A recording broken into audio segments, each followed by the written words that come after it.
waiter. Tol, sabi niya, lasing na naman yung babae.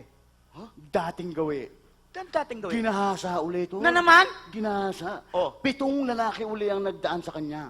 7 na naman? Oo. O, ano nangyari? Hindi alam, lasing eh. Oh. Kabukasan, nagising siya. Mga 4 a.m. uli. Ganun uli. Mm. At tapos? Nagsuklay, parang baliwala uli. Talaga? Hindi, tuwa yung mga gumawa ng karumal-dumal na karahasan na yan. Paano wala uli nangyari? Sabi pa nung isa, baka sa susunod, bumalik uli yan, ganun uli ang gawin natin. Bakit tapos? Bumalik uli nung gabi. Oh.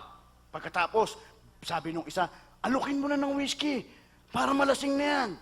Na naman? Ginawa nung isang waiter, ma'am, whiskey po. Sabi nung babae, ayaw whiskey nyo. Nakakasakit ng eng-eng yan. Brandy na lang. Sabi ko, Walang yakap. Masakit sa ano. masakit daw sa eng-eng.